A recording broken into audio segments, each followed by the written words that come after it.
Well, this is beautiful, lovely. I love the Townsend. But what makes it so beautiful today is this room full of wonderful women and men, and whatever pronoun you choose to use.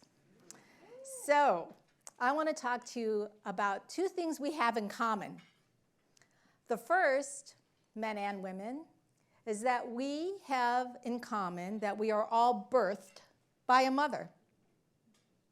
The second thing we have in common is that we are all, or were, babies. Sometimes I'm still a baby. So I want to tell you a little story about a mother and a baby. It's not the most appetizing story, I will tell you that right now. But I think it carries a lot of lessons for us all to learn. So the mother grew up in a cycle of abuse. So her coping mechanisms may not have been as sophisticated as perhaps many of people in this room.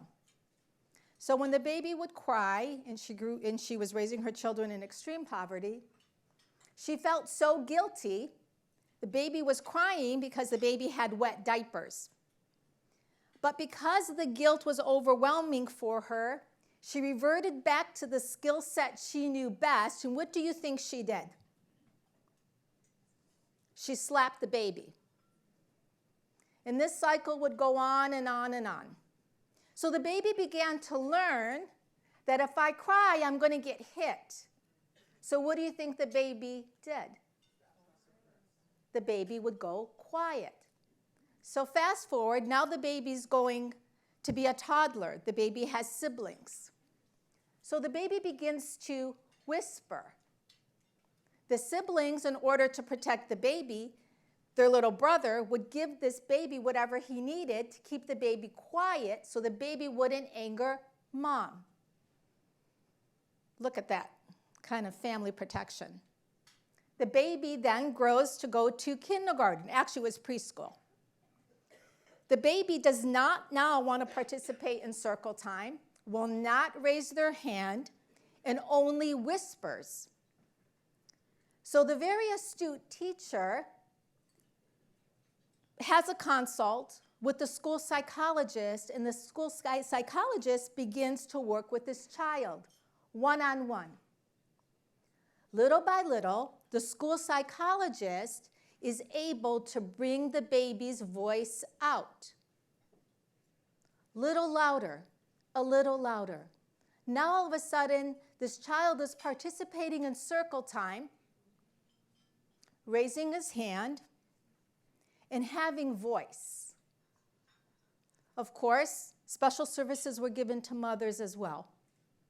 Why is this such a critical story? What are you thinking in your minds as I'm telling this story? Is there something going on in your mind? I hope so. And that's that we all cry when we are born. We learn to coo when we are happy. We then learn words. We then have thoughts. We then are able to take action based on our thoughts, and then we begin to live this life. You don't have to be slapped to lose a voice. Every day is Women's Day. Not just today, not just on Sunday.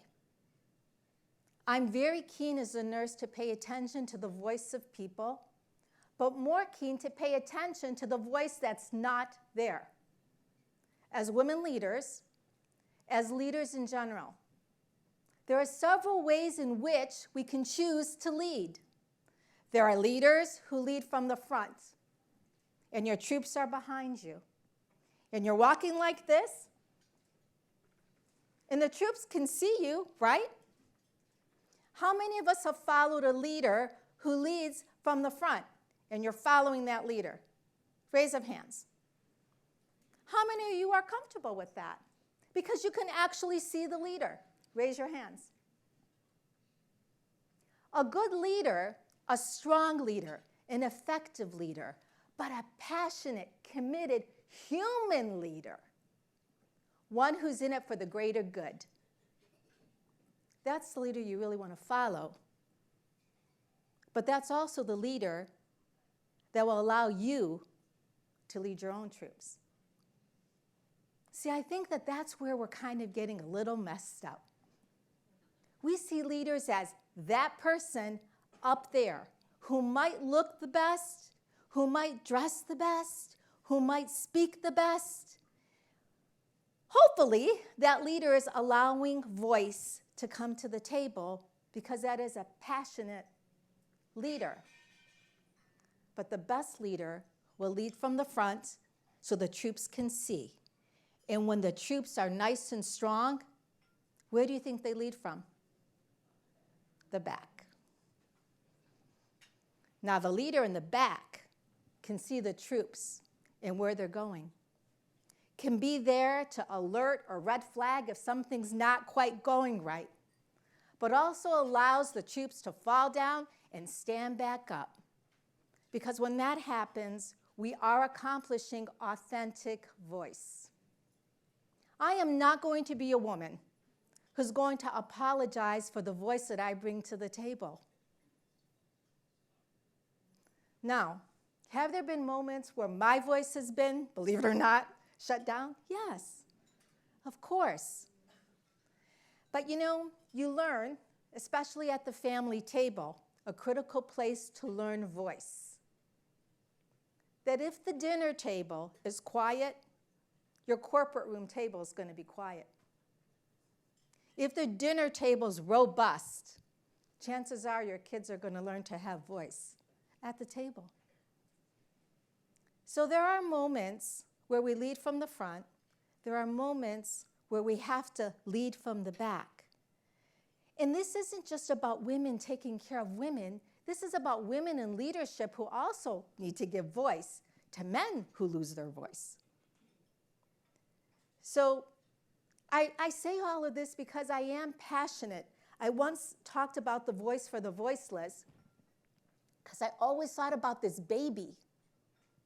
Now people talk about voice for the voiceless a lot.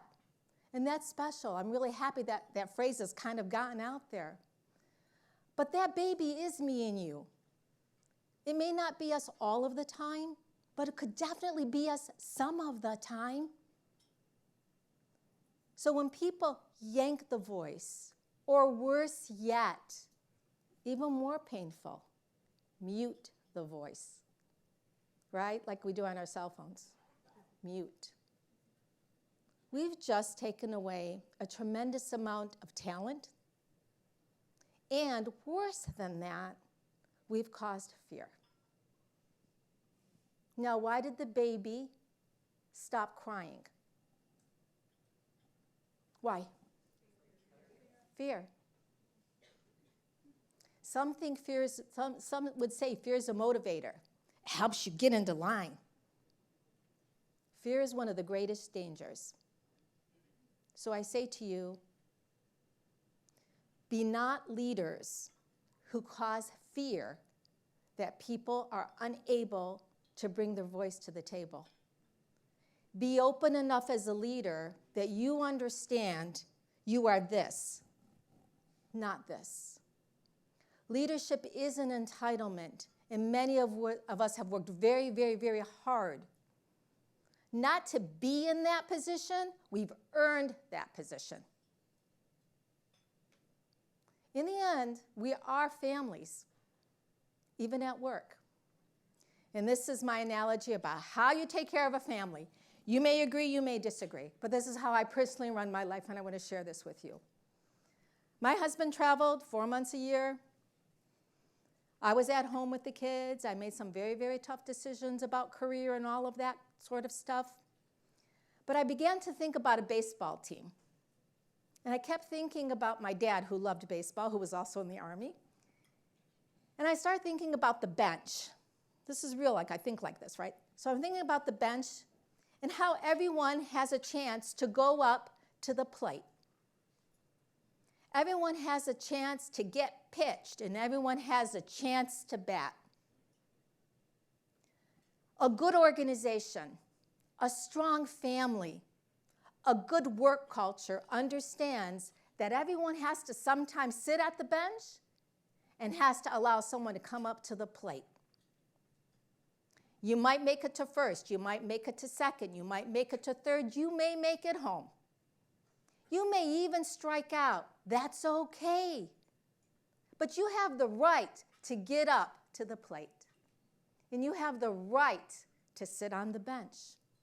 And this is how we push ourselves forward as a human family, not just as women, as human beings responsible for one another. I salute you for your leadership. I applaud you for being here. You're here for a reason.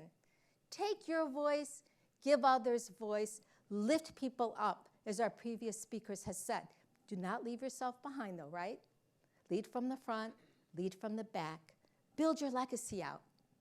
Let your voice amplify, but make sure you're amplifying the voices of everyone around you, and don't be afraid to hear something you don't like, because usually in that, there's learning. And we're all teachers, right? Just like that teacher.